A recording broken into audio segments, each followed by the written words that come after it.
A'udzubillahiminasyaitonirrajim. Bismillahirrahmanirrahim. Alhamdulillahirabbil alamin wa la aqwatul muttaqin wassalatu wassalamu ala asyrafil anbiya'i wal mursalin. Sallu ala rasulina Muhammad. Sallu ala tabi'il qulub Muhammad. Sallu ala syafi'i dzunubina Muhammad. Allahumma fahimna asraral Quran kama tuhibbu wa tardah. Okay, risalah ke lamaat ke-26, risalah warga emas. Kita mula minggu lepas. Walaupun namanya risalah warga emas, bukan sahaja untuk orang tua, orang warga emas.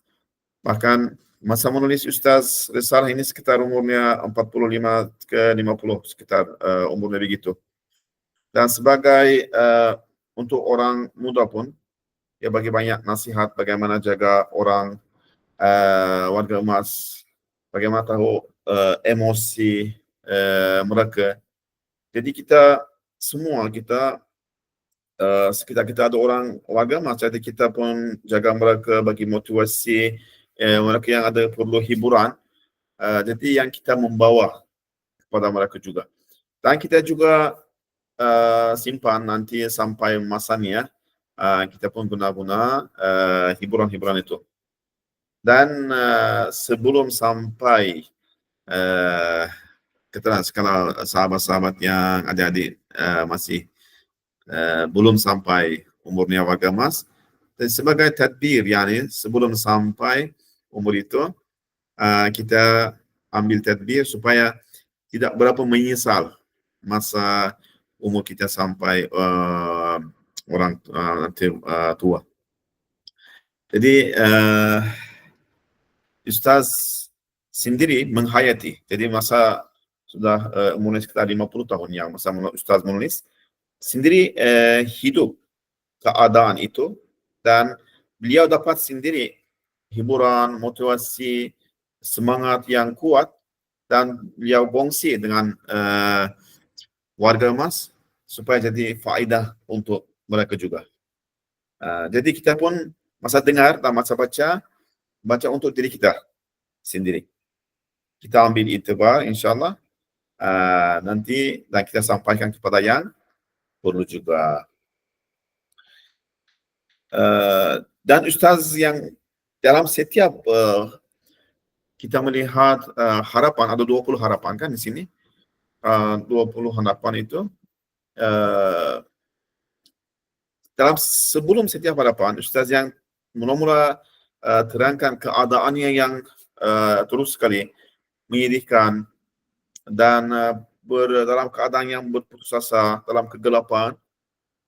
Ceritakan itu supaya nak tunjukkan kekuatan kekuatan hiburan, cahaya, nur yang datang daripada Al-Quran itu, bagaimana dia mencukupi untuk semua keadaan itu. Dan itu sebagai ubat untuk merawati penyakit manawi kita. Jadi Ustaz kata di sini apa? Semua hiburan, cahaya, nur dan motivasi yang kekuatan yang saya dapat masa waktu umur yang sudah berusia adalah puncak semua itu adalah apa kata? Keimanan. Ya, semua itu puncaknya, mata airnya adalah keimanan. Jadi iman itu adalah memberikan satu kekuatan yang, semangat yang sangat besar.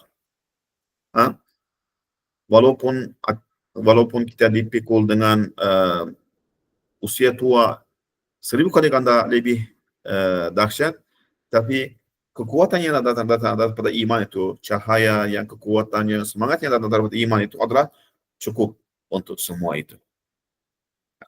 Kalaulah kerana Allah Subhanahu wa Ta'ala, jadi kehidupan kita, dan kita tahu semua itu daripada Allah Subhanahu wa Ta'ala, dan kita tahu di belakang masa usia tua itu apa yang menunggu kita melalui iman, Allah dia bagi satu semangat yang sangat besar, sangat kuat. Kita tahu, kita yang tengok Sayyidina Abu Ayyub Al-Ansari, sahabat Rasulullah sallallahu alaihi wasallam. Dia sampai ke depan benteng Istanbul masa waktu Amawiyah kan. Umurnya sekitar 90 lebih. Tengok umurnya 90 lebih. Datang untuk nak fetih Istanbul yani.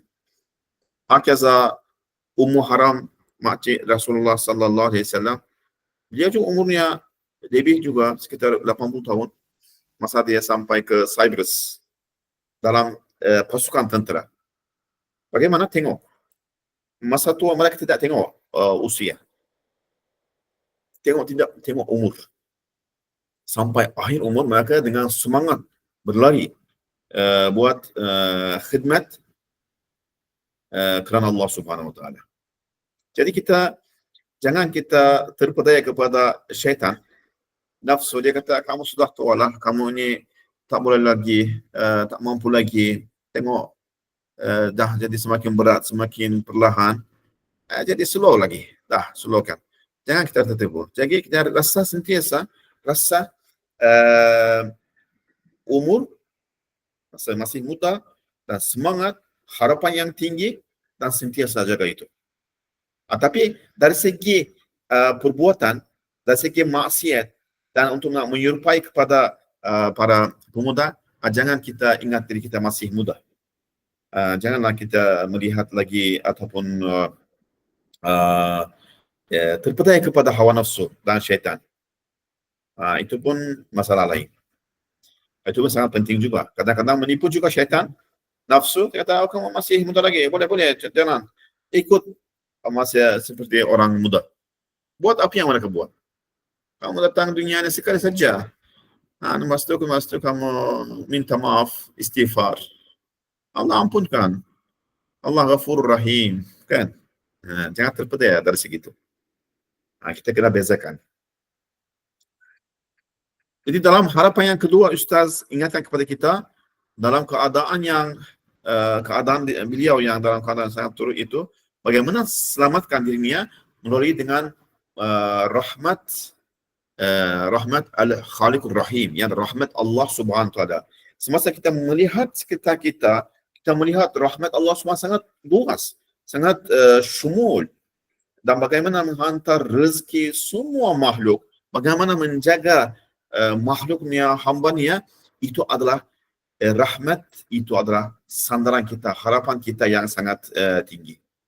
Sebab Allah Subhanahu wa taala masa tidak tinggalkan masa kita kecil, tidaklah akan tinggalkan masa usia tua, dan masa itu rahmat Allah Subhanahu wa taala melimpah kurnia kepada khususnya orang tua. Dalam keadaan yang masa kita rasa kelemahan kita, ajiz kita, keperluan kita, hajat kita, dan berlindung kepada Allah Subhanahu wa taala, masa itulah melimpah kurnia apa? Rahmat Allah Subhanahu wa taala. Jadi rahmat itu adalah sandaran kita yang sangat besar. Kita berlindung pada rahmat itu. Kan tengok orang masa umur usia orang bertua, umur jadi berusia kan. Jadi masa itu dia sandar kepada apa? Anak-anaknya. Dia cari rahmat, syafaqah daripada mereka. Hakeza, masa itu kita jangan lupa Allah Subhanahu wa taala sangat dekat kepada kita. Dan kalau adalah hadis Nabi SAW kata, kalau orang tua yang sudah berbengkok, mereka tidak ada di kalangan kamu, bala dan musibah akan turun seperti hujan. Jadi keadaan mereka itu dihalangkan musibah. Jadi mereka jadi sebagai puncak berkat dalam satu rumah, keluarga. Kalau ada orang tua, anak ayah kita, ibu kita, ataupun kaum kerabat kita yang tua yang kita jaga itu, mereka ada sebenarnya puncak keberkatan. Kerana itulah kita dapat keberkatan. Kita makan daripada mereka, bukan yang mereka makan daripada kita. Kita kena melihat. Jadi untuk meraih rahmat itu dengan apa? Dengan cara itu mentaati Allah Subhanahu wa taala dan bersandar kepada rahmatnya melalui dengan iman dan melaksanakan faraid, khususnya faraid, yakni farz. Ya, kita panggil fard itu setakat yang mampu buat. Kalau sempat nawafil dan tambah lagi sunat nafilah, nur ala nur. Tapi kalau setakat yang macam tak mampu, paling kurang jangan tinggalkan faraid yang ikut dengan izin Allah, dengan iman, dengan niat yang baik itu, melalui sandaran kepada Ar-Rahman itu, dengan rahmatnya insyaAllah akan bagi semangat, kekuatan yang sangat besar untuk hati kita masa itu. Yang harapan yang ketiga kita baca minggu lepas adalah nur cahaya yang dibawa oleh Rasulullah sallallahu alaihi wasallam. Nur syafaat dan hadiah hidayat yang dibawa oleh Rasulullah sallallahu alaihi wasallam itu adalah menjadi satu ubat yang penawar yang baik kepada luka parah yang kita sangkakan tiada penawarnya dan tidak terkira itu, dan mengubah rasa putus asa yang gelap kepada harapan yang bercahaya. Apa yang Nabi SAW membawa kepada kita, nur, iman, dan syafaat Rasulullah sallallahu alaihi wasallam, itu jaga harapan kita yang sangat tinggi. Dan melalui itulah kita dapat satu hiburan, motivasi manawi yang sangat besar. Dan semasa kita fikir itu, dia akan jadi merawati luka-luka manawi kita dan selamatkan kita daripada keputusasaan. Kita melihat Rasulullah sallallahu alaihi wasallam, keadaan Rasulullah sallallahu alaihi wasallam pun umurnya akan sampai 61 kan 63 sampai akhir nafasnya dengan semangat, tidak tinggalkan, tak ada putus asa, dengan semangat sentiasa lari di jalan khidmat iman dan Al-Quran. Dan sahabat-sahabat Rasulullah SAW pun mengikut jejak Rasulullah SAW hakeza sampai akhir umur mereka. Bagaimana mereka dapat semangat itu, hiburan itu, dan tidak ada keputus asa, tidak ada kerisauan, kesedihan kerana umurnya dah sampai akhir. Mereka sedih sebab tak banyak dapat ibadat. Khalid bin Walid radhiyallahu anhu sedih. Tetapi dia sedihnya apa? Saya sudah masuk banyak perang, tak tahu berapa, dan banyak adalah luka-luka di tubuhnya, tapi tak dapat Allah SWT kurniakan jadi sebagai syahid. Saya mati di atas katil seperti unta, ba'irun ajrab, dia kata. Saya sedih kerana itu.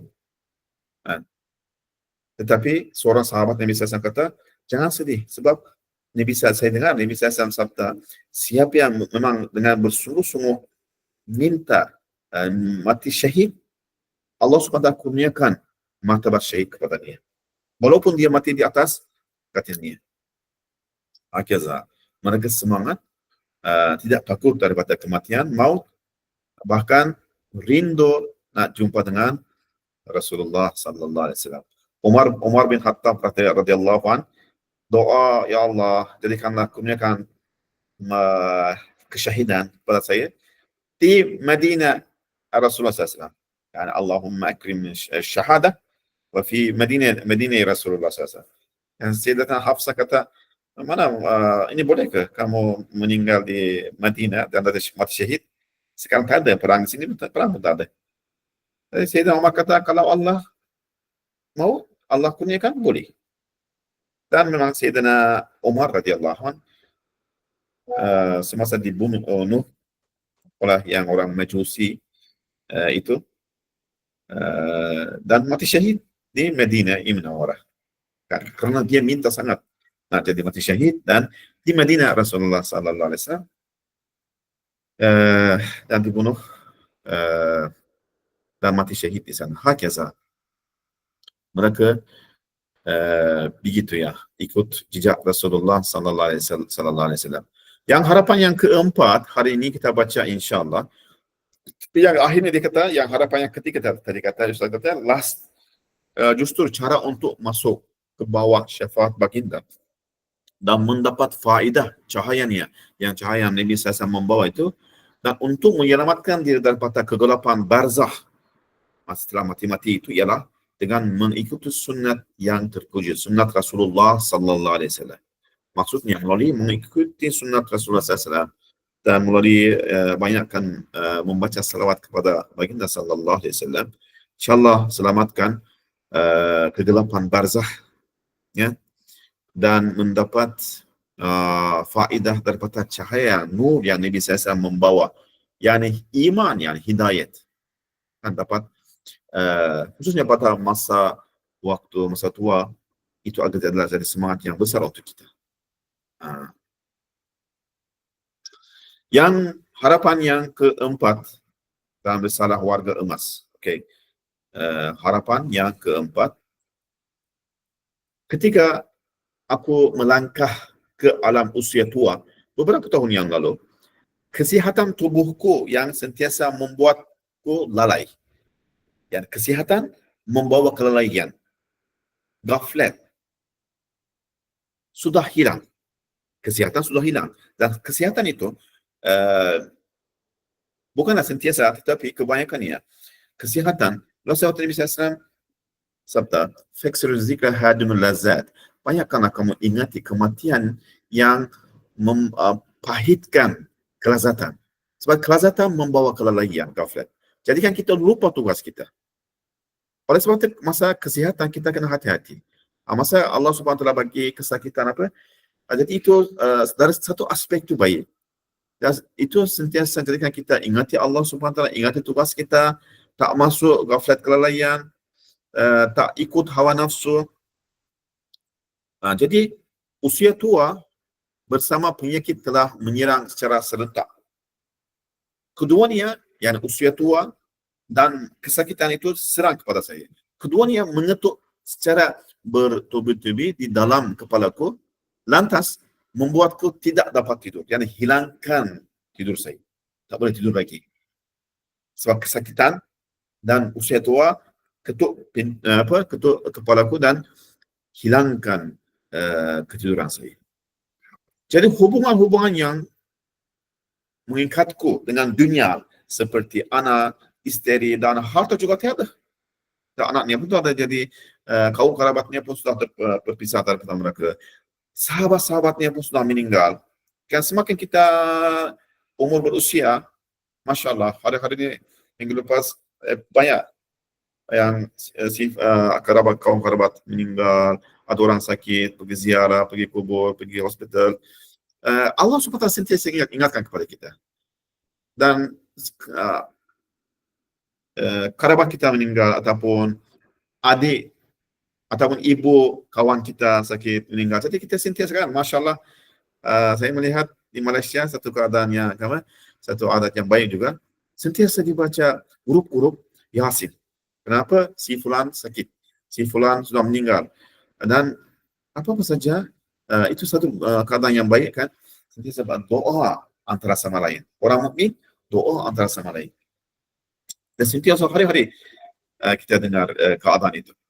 Jadi masa semakin kita umur berusia, semakin boleh kita kata kabel-kabel yang mengikat kita dengan dunia terputus.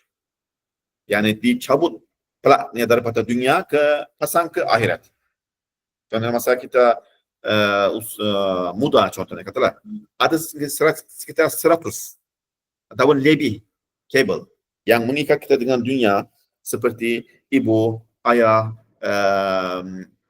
kaum kerabat, masa muda, kelihatan, pendengaran, benda-benda itu mengikat kita dengan dunia. Semakin umur berusia, semakin tua, setiap langkah demi langkah, satu demi satu itu mereka terputus dan diikat kepada akhirat. Jadi tak boleh melihat, kadang-kadang tak boleh mendengar, makan pun tak boleh, tak cukup, tak boleh makan. Sahabat-sahabat tak adalah menghibur, nak bercakap dan meninggal. Dan tinggal macam rasa seseorangan. Masa itu rasa apa? Rindu nak pindah ke tempat yang mereka pergi. Yang orang yang ada iman, sebab tahu mereka pergi mana. Mereka berkumpul di mana. Tahu. Jadi, dia tahu apa yang menunggu dia selepas kematian. Satu keadaan, satu alam yang baik sangat. Masa dengan iman dia tahu, dia rasa rindu, istiak kepada maut itu. Ya. Jadi aku melihat, Ustaz kata, aku melihat bahawa hasil-hasil modal usiaku yang telah aku sia-siakan dengan kebebalan masa mudaku, semua ini adalah dosa dan kesalahan. Lantas aku merintih seperti Niaz Mesri, seorang sufi besar dan syair juga, berkata, aku membazirkan harta semua hidup dengan sia-sia. Aku tidak berjaya dalam perdagangan dan pelaburan. Kita punya ini perdagangan, kan kita buat niaga. Aku kembali ke jalan yang benar, namun aku tidak mampu mengejar satu kafilah. Dan kafilah itu sudah berlalu pergi. Kafilah yang saya bersama saya, mereka sudah pergi, saya tertinggal seseorangan. Modal usiaku sudah bersia-sia. Ya. Tak dapat niaga. Mereka semua sudah pergi. Akhirnya aku menempuh jalan ini sendirian dan terasing. Aku merintih, menjerit, meratap dan menangis tanpa sadar. Air mata mengalir melimpah, api marak di dalam hati dan fikiran kacau dan bingung. Dalam keadaan yang sangat sedih, sadar umur yang Allah bagi jadi saya sia-siakan dan tinggalkan dosa-dosanya saja, dan sahabat-sahabat ini sudah berpindah. Masa fikir dalam keadaan ini, pada musim itu aku terasing. Aku merasa satu kesedihan bagaikan putus harapan. Satu kekecewaan penuh penyesalan dan satu kerinduan mengharap bantuan dalam keadaan itu. Tiba-tiba Al-Quranul Mu'jizul Bayan datang membantuku. Yang apa yang saya belajar daripada Al-Quran, masa itu tiba-tiba saya ingat, yang Quran datang bantuan. Ia telah membuka pintu pengharapan yang sangat kuat kepadaku dan memberi cahaya ketenangan yang hakiki, sehingga ia boleh melenyapkan keputusasaan yang 100 kali ganda melebihi keadaanku itu, dan boleh menyuraikan kegelapan-kegelapan. Dia jadikan mengeluarkan saya daripada kegelapan ke dalam cahaya. Tadi bagi hiburan, motivasi yang kekuatan yang sangat besar yang saya dapat daripada Al-Quran itu. Ya. Jadi justru kitab yang paling sempurna antara kitab-kitab suci itu ialah Al-Quran Mu'jizul Bayan. Dan Allah Subhanahu Wa Taala dengan iradahnya mencipta manusia dan menghantar ke dunia ini. Jadi memang dia akan cakap dengan makhluknya. Dan antara makhluknya yang paling sedar, paling ada syuurnya, iradahnya itu adalah manusia. Dan memang dia cakap dengan manusia dan memilih Rasulullah SAW sebagai wakil, kan, bercakap dengan Rasulullah SAW dan bagi mardiyatnya daripada apa yang dia Allah SWT reda, apa yang dia minta daripada manusia dan apa yang sediakan untuk mereka nanti di akhirat. Semua itu diberitahu oleh Rasulullah sallallahu alaihi wasallam. Ya. Khususnya melalui Al-Quran, dan Nabi SAW itu pun syarahkan Quran itu kepada kita. Ya. Jadi memandangkan Al-Quran yang di tangan kita ini adalah kalam dan firman Allah Subhanahu Wa Taala, kan? Firman Allah Subhanahu Wa Taala, kalam azali. Manusia tak boleh buat itu. Yang datang dari sisi rububiyahnya yang mutlak dan dari sudut keagungan uluhiyahnya dan dari sisi keluasan rahmatnya. Yani Quran itu datang daripada Allah Subhanahu Wa Taala, rububiyahnya dan uluhiyahnya dan rahmatnya. Jadi semua itu malah ia juga adalah satu sumber rahmat Allah Subhanahu Wa Taala. Quran itu adalah sumber rahmat Allah Subhanahu Wa Taala. Maka berpegang teguhlah dengan Al-Quran. Di dalamnya terdapat penawar bagi setiap penyakit. Setiap penyakit ada syifa dalam Al-Quran. Untuk semua penyakit ada syifa dalamnya. Cahaya, ada cahaya bagi setiap kegelapan dan harapan bagi setiap keputusasaan dalam Al-Quran itu. Jadi kunci khazanah abadi ini ialah kunci khazanah abadi yang Quran itu apa?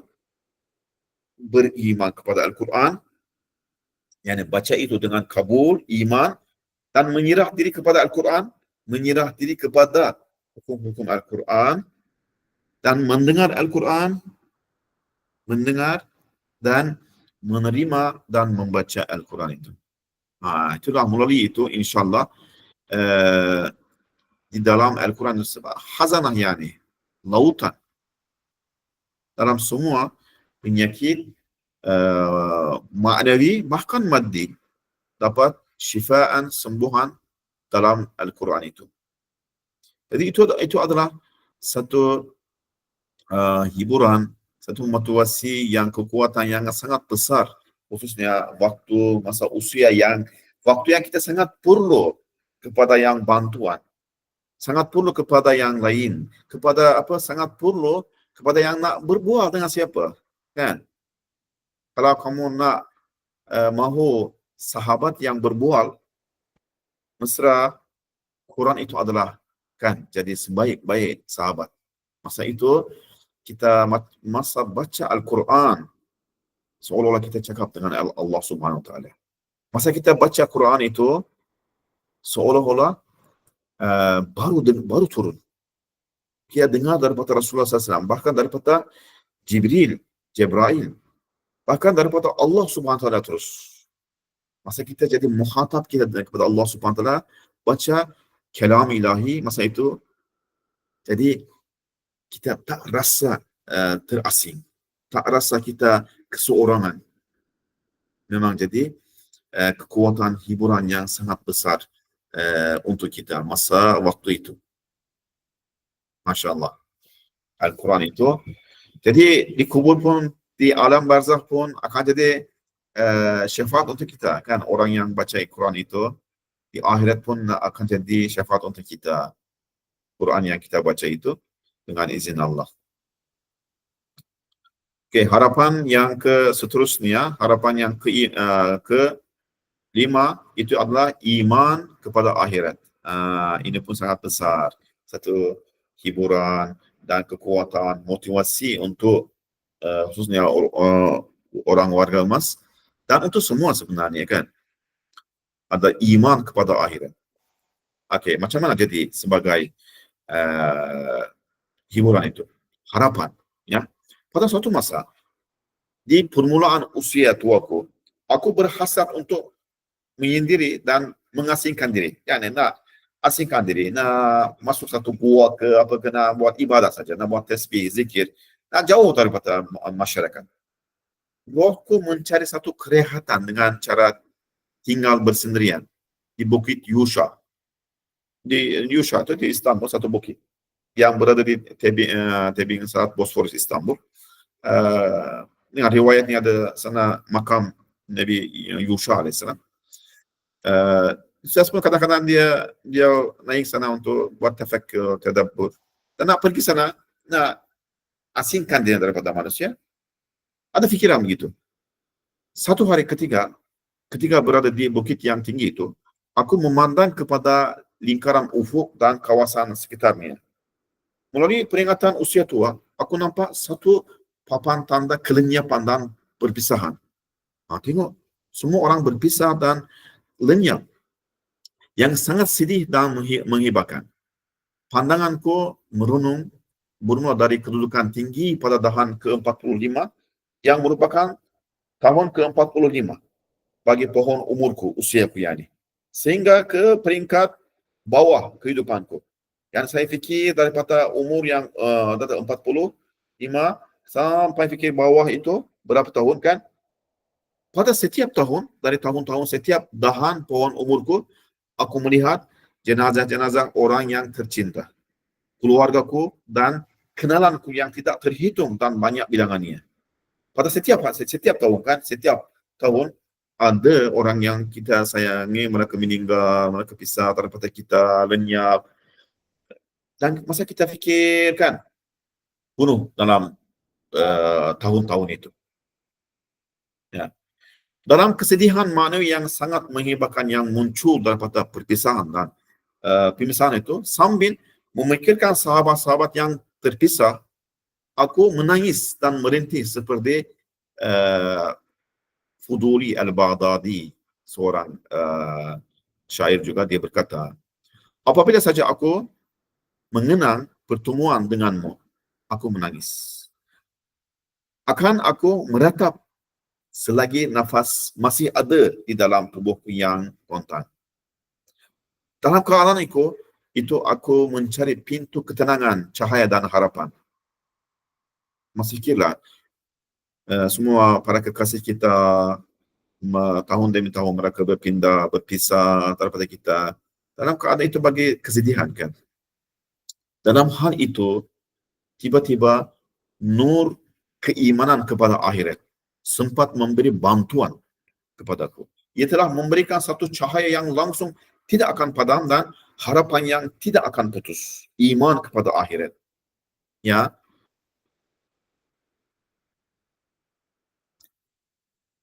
wahai saudara-saudara yang tua yang sepertiku, memandangkan akhirat ada, kan? Kita yakin akhirat ada dan memandangkan ia adalah abadi. Yani kita sekali sahaja akan mati di dunia ni, sekali mati, lepas itu ada kematian lagi. Akhirat itu abadi dan memandangkan ia lebih indah daripada dunia dan memandangkan zat yang Allah yang menjadikan kita adalah itu adalah Allah SWT Al-Hakim dan Ar-Rahim. Tak buat perkara sia-sia dan Rahim, sangat merahmati dan mengasihi, menyayang kepada hamba-Nya. Kita tahu kan? Yang lebih daripada ibu kita. Kan? Kita tahu. Adakah seorang ibu contohnya nak membunuh anaknya atau merasa seronok. Biar seorang manusia, kan, haiwan pun, kan, tengok gajah pun masa anaknya mati sedih. Sebab sama rahmat, syafaqah, belas kasihan diberikan oleh Allah SWT kepada dia, sama pada manusia juga. Dia pun rasa sedih juga. Ya. Tetapi Allah SWT bagi kepada mereka satu rahmat, mereka terus lupa. Dalam beberapa hari mereka lupa. Tak, mereka sentiasa ingat itu. Itu satu rahmat untuk mereka. Dan sebab mereka itu tak berapa ada iman kepada akhirat dan lainnya. Macam mana mereka tenangkan, kan? Allah SWT bagi kepada mereka satu rahmat, mereka lupa. Ya. Tapi manusia tak lupa. Tapi manusia ada iman kepada akhirat. Masa itu manusia fikir, Allah ini Rahmanur Rahim. Lebih sayang kita, lebih fikir kita daripada kita sendiri. Dan Allah SWT sediakan kita satu alam, satu keadaan yang lebih baik daripada dunia ini. Ada seorang tua datang kepada Rasulullah SAW. Ya Rasulullah, saya ada seorang anak perempuan, dia meninggal masa saya datang sini. Saya sudah tanam ke bumi dekat lembah sini. Nabi SAW nampak keadaan orang itu sedih. Jom kita pergi sana. Mereka pergi. Nabi SAW panggil pada kubur. Ya fulana. Anak ni yang sudah meninggal tu. Adakah kamu nak kembali semula kepada ibu dan ayah kamu? Dia kata, tak, saya tak nak balik lagi. Sebab saya dapat lebih baik daripada mereka. Banyak kali hadis-hadis Nabi SAW bagi tahu masa Ibrahim, anaknya yang meninggal juga, sedang ibu-ibunya di syurga menyusul dia keadaannya. Kan Allah lebih merahmati. Ya. Jadi kita jangan risau. Allah lebih sayangi kita daripada ibu kita. Lebih merahmati kita. Kan? Dan memanglah sediakan satu kehidupan yang abadi untuk kita. Dan semua para nabi saksi bahawa kata, ya, daripada Adam AS sampai Rasulullah SAW, 124,000, sebahagian riwayat 224,000 para anbiya bagi tahu, ya, akhirat itu ada. Dan mereka tak boleh tipu. Kewujudan akhirat itu mereka saksi. Semua para wali, saya kata 124 juta para awliya Allah, ulama, salihin, semua bagi kebenaran, tasdik kepada kewujudan akhirat itu. Lagi-lagi asma ilahiyah, nama-nama Allah Subhanahu Wa Taala dalam risalah hasil kan Ustaz membuktikan kewujudan akhirat. Kalau akhirat tidak ada, semua asma ilahi nama Allah SWT, yani maknanya kembali kepada yang sebaliknya. Contohnya Ar-Rahman, Ar-Rahim, tak jadi Rahim kalau tak ada akhirat. Ya. Allah maha memberi rezeki, tapi rezeki tak berterus. Kalau tak berterusan di akhirat, putus di dunia ini, macam mana rahmatnya kan? Kalau kita berpisah daripada semua para kekasih, daripada ibu, ayah, semua itu, selama-lamanya, kalau tak ada akhirat, macam mana rahmat? Kan? Kita kata Allah maha adil. Tapi kita melihat, orang zalim, dia mati dalam membuat kezaliman. Orang mazlum, dia mati dalam kezaliman itu. Jadi macam mana dia belum ambil haknya daripada dia? Kan? Kata orang ketua orang Yahudi ini, contohnya Netanyahu ini sekarang, kalau dia mati, kalau dibunuh, tapi dia bunuh berapa ribu orang di sana? Macam mana hak semua itu ambil daripada dia? Allah adil, ya. Allah adil, nanti akan tunjukkan keadilan yang sempurna di akhirat nanti. Di mahkamah yang terbesar itu, kambing yang ada tanduknya diambil, ada yang kambing yang tak ada tanduknya akan ambil haknya daripada kambing yang ada tanduknya. Bayangkan. فَمَنْ يَعْمَلْ مِثْقَالَ ذَرَّةٍ خَيْرًا يَرَهُ وَمَنْ يَعْمَلْ مِثْقَالَ ذَرَّةٍ شَرًّا يَرَهُ. Misal sebesar zarrah, hak tidak akan tinggal, akan diambil. Itulah nama-nama Allah Subhanahu wa taala membuktikan kewujudan akhirat. Dan kudrat Allah pun cukup yang mendatangkan akhirat itu. Kita melihat setiap hari Allah SWT bagi contoh-contoh untuk hari kebangkitan, kan. Setiap hari, setiap musim bunga, setiap tahun makhlukat macam mana mati dan bagaimana hidupkan semula lagi. Itu banyak isyarat tanda kepada kudrat Allah SWT mewajarkan. Hikmah Allah SWT mewajarkan kewujudan akhirat itu. Kalau tak ada akhirat, semua jadi sia-sia saja. Semua yang kita melihat di dunia ini, kita kata hikmah, kebijaksanaan, semua akan jadi sia-sia. Tak ada maknanya hidup dunia ini kalau tak ada akhirat. Ya, jadi maksudnya rahmat yang kekal abadi ataupun pertolongan berterusan, kudrat, hikmat, rahmat, semua itu mewajarkan kewujudan akhirat. Dan hanya manusia, yang maksudnya manusia ini pun dalam doanya dia mahu apa? Abadi, keabadian, nak kekal abadi. Tak nak putus. Tak nak hilang selama-lamanya. Sebab nak bersama para kekasihnya selama-lamanya. Apa yang didapat di dunia ini, rasa suka semua itu, nak berterusan. Sebab tu manusia dicipta kerana abadi, kekal abadi. Inilah doa manusia dengan lisan hal, dengan lisan kal, dengan keadaannya adalah doa yang paling besar manusia itu keabadian, nak hidup abadi, nak di syurga. Itu permintaan manusia. Itulah Allah SWT insyaAllah akan tunaikan doa manusia itu. Sebab Allah SWT kita melihat di dunia ini, kan, tunaikan semua hajat, keperluan, doa makhlukat itu. Dan makhlukat yang paling asyraf, paling mulia itu manusia. Dan doa manusia yang paling besar, dan doa Rasulullah SAW dan semua anbiya, para nabi yang semua itu, doa yang paling besar itu abadi, yang hidup kekal keabadian itu. Jadi itu insyaAllah akan dikurniakan daripada Allah Subhanahu wa taala. Jadi pengajaran yang paling penting yang diberikan oleh Al-Quran Al-Hakim kepada kita ialah iman dengan akhirat. Iman itu juga adalah sangat kuat dan teguh. Keimanan itu, iman kepada akhirat itu adalah sangat kuat dan teguh. Pada iman itu juga terdapat harapan dan ketenangan yang satu harapan dan ketenangan yang besar, kuat. Sekiranya 100,000 ketuaan datang kepada seseorang, dipikul atasnya, ketenangan yang datang daripada iman itu, yang iman akhirat, dapat menghadapinya. Cukup untuk dia. Maka kita yang berusia ini perlu berasa gembira dengan ketuaan kita dan mengucapkan Alhamdulillah ala kulli iman. Alhamdulillah, kan, ala kulli iman. Kalau ada iman itu, Alhamdulillah. Sebab iman itu tunjukkan mewajarkan kepada iman kepada akhirat. Akhirat, kalau akhirat ada, kita tak perlu risau. Tak perlu risau kerana perpecahan ataupun kehilangan, kelenyapan. Itu bukan abadi, sementara sahaja. Bahkan kematian bukan akhir keakhiran, bahkan permulaan.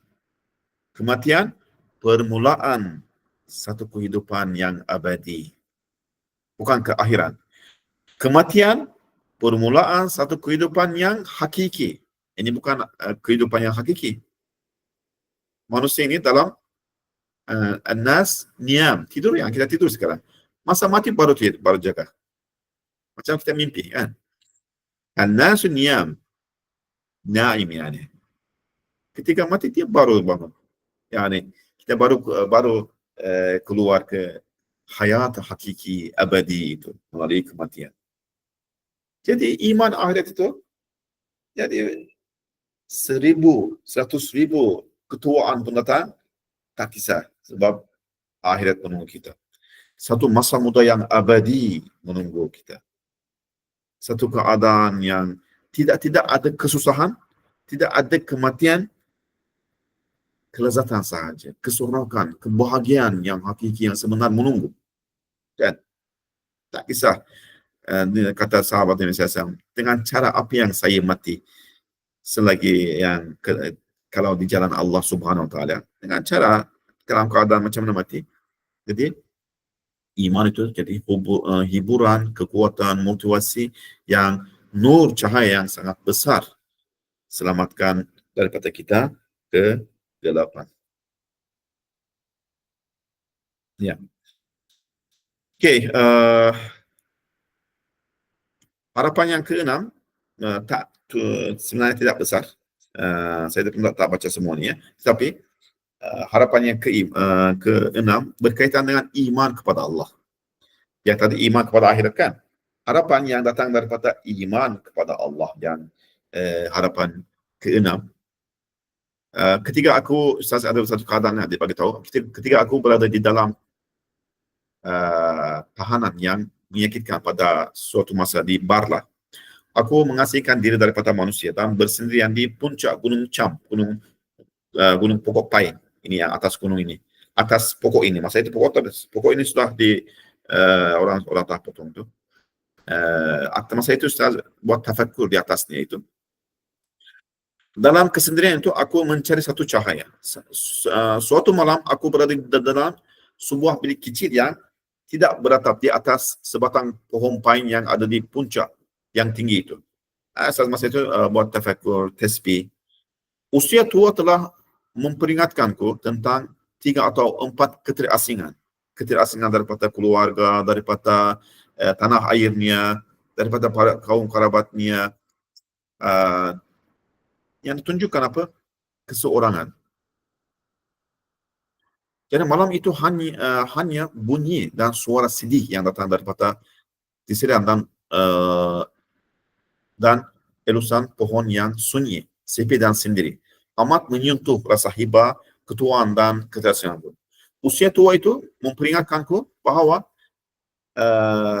sebagaimana siang telah bertukar menjadi siang telah bertukar menjadi kubur yang hitam, dan dunia ini telah memakai kafan hitamnya, begitu juga ia berkata kepada telingaku, siang umur juga akan bertukar kepada malam, dan siang dunia juga kepada malam barzah akan berubah. Jadi musim panas, kehidupan juga akan bertukar kepada malam musim sejuk, kematian. Lalu nafsuku terpaksa dalam keadaan itu, dalam hal itu cari satu hiburan, satu sandaran. Maka aku mencari satu harapan dan cahaya di celah-celah keterasingan, dalam keterasingan dan kesedihan itu. Tiba-tiba al-iman billah, iman kepada Allah, hadir dan membantuku. Ia telah memberi satu ketenangan yang sekiranya kesepian ataupun keterasingan berganda yang aku alami ini bertambah 1000 kali ganda, nescaya ketenangan itu yang datang daripada iman Allah tetap akan mencukupi. Ya, wahai warga tua lelaki dan perempuan, memandangkan kita mempunyai pencipta yang maha penyayang, Allah yang Rahman dan Rahim itu, maka kita semua sekali kita akan terasing. Allah sentiasa bersama kita. Jangan rasa diri kamu anak-anak sudah tak ada lagi, mungkin mereka sudah kahwin kan, semua pergi sana sini. Sahabat-sahabat sudah meninggal, saya tinggal seseorang macam. Allah yang kekasih abadi kamu sentiasa bersama kamu. Ya? Memandangkan dia ada, maka semuanya ada. Memandangkan Allah ada, semua ada, kan? Allah ada, tiada masalah, kan? Ada. Jadi semuanya ada untuk kita. Allah yang adakan semua itu, Allah akan adakan juga. Allah yang akan kembalikan kita. Dan memandangkan dia ada, maka para malaikatnya juga ada. Maka dunia semua sekali tidak kosong. Gunung Ganan yang sepi, padang pasir yang tandus dipenuhi dengan hamba-hamba Allah Subhanahu Wa Taala, malaikat, para malaikat jin yang bertasbih, penuh sebenarnya. Jangan rasa kamu seseorang saja. Selain daripada itu, hamba-hambanya yang memiliki kesedaran, batu, bataan dan pohon-pohonnya juga menjadi teman-teman yang mesra melalui cahayanya itu. Dan di atas nama Allah. Jadi makhluk-makhluk itu boleh berbicara dengan kita melalui lisan hal mereka dan menghiburkan kita.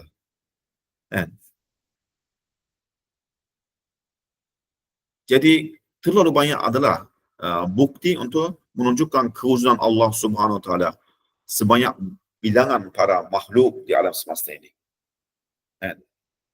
Sebab kita tahu satu huruf pun tak boleh tanpa penulis, kan? Saya kata satu jarum pun tak boleh tanpa tukangnya. Satu kampung tak boleh tanpa penghulunya. Bagaimana jadi alam semesta yang besar ini tanpa penciptanya, kan? Kewujudan Allah Subhanahu Wa Taala wajib ada. Kalau tidak, alam semesta ini tak boleh berada, tak boleh jadi. Akal tak terima itu. Jadi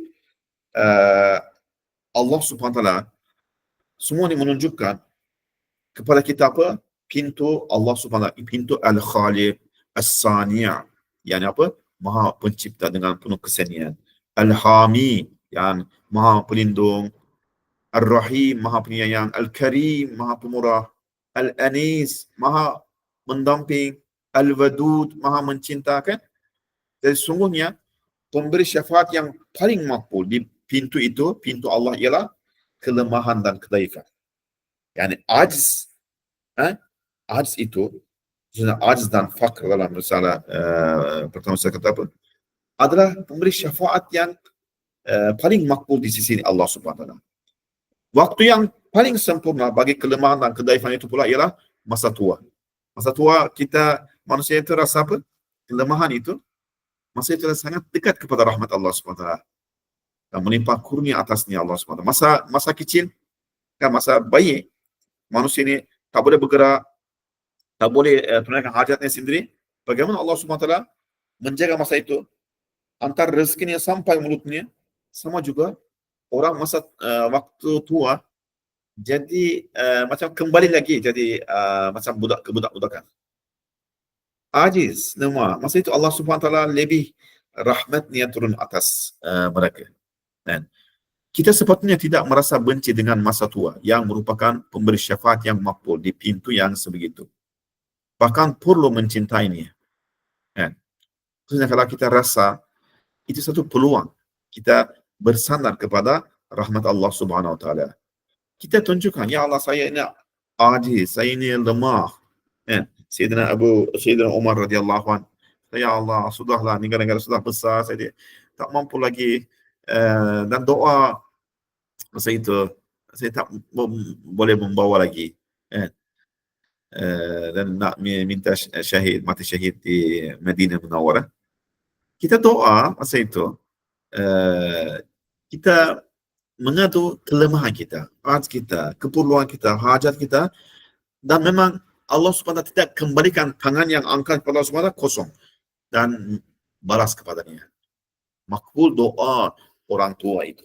Jadi kita kalau tanpa orang tua, terus minta doa daripada mereka. So, doa mereka adalah makbul. Allah Subhanahu Wa Taala kembalikan tangan mereka masa angkat, tak kembalikan kosong. Jadi makbul doa mereka. Kerana apa? Kerana kelemahan, ajz dan keperluan hajatnya mereka. Dan memang Allah Subhanahu Wa Taala itu Wadud, Rahim, Karim, Anis, Hami yang dijagakan khususnya kepada dalam keadaan yang orang dalam susah, dalam keadaan ajz, kelemahan, keperluan itu masa itulah banyak. Itu waktu itu masa waktu tua. Jadi memandangkan Allah Subhanahu Wa Taala ada, pencipta kita Ar-Rahman Ar-Rahim itu maha mengasihi, maha yang lebih banyak fikir kita. Jadi kita bersandarlah kepadanya. Dan jangan risau, memandangkan Allah ada, semua ada. Allah ada, tak ada kerisauan, tak ada ketakutan, tak adalah perpisahan abadi, tak ada adam mutlak. Dan semua itu Allah SWT mewujudkan semua lagi. Bagaimana yang siapa yang mencipta semua alam ini daripada yang tiada? Allah mencipta. Allah masih ada. Allah tak ada maut kan kata Allah SWT. Ya, Allah SWT la yamut. Dan kekasih yang abadi kita, itulah kalau kita jadi hamba yang betul-betul kepada Allah SWT, jadi kekasihnya, kekasih Allah SWT, masa itulah kita tak perlu risau. Itu satu hiburan yang sangat kuat untuk kita. Dan khususnya masa tua itu. Alhamdulillah, iman yang mengajar kita iman kepada Allah Subhanahu Wa Taala, dan dia akan memberikan kepada kita satu kelazatan, kan, melalui ma'rifat itu kan, ma'rifat satu kelazatan, kebahagiaan, keseronokan yang berterusan insya-Allah. Alhamdulillah, hiburan-hiburan yang kita belajar hari ini, yang puncaknya kita belajar semua itu daripada iman pada Allah, akhirat, dan Rasulullah sallallahu alaihi wasallam, yang apa yang membawa Rasulullah sallallahu alaihi wasallam. Jadi semua itu mudah-mudahan memberikan faedah, manfaat untuk kita semua. Kita cuba insya-Allah, kita cuba menghayati itu, belajar, dan kita sampaikanlah kalau ada sekitar kita orang tua, ibu kita, ayah kita atau kalau kaum kerabat kita, ceritakan kepada mereka. Bagi kita motivasi untuk mereka. Kesiankan mereka. Nanti kita akan sampai juga seperti mereka. Jadi kita bagi sembang dengan mereka. Mereka cari orang nak sembang, nak ceritakan tentang, tunjukkan rahmat Allah Subhanahu Wa Taala. Tunjukkan kewujudan akhirat. Jadi mereka seronok nanti. Dan semangat. Jadi semangat insya-Allah. Okey, mudah-mudahan اللهم فهمنا أسرار القرآن كما تحب وترضى ووفقنا لخدمته في كل آن وزمان. اللهم فقهنا في الدين وعلمنا التأويل يا أرحم الراحمين. سبحانك لا علم لنا إلا ما علمتنا إنك أنت العليم الحكيم. وآخر دعوانا الحمد لله رب العالمين.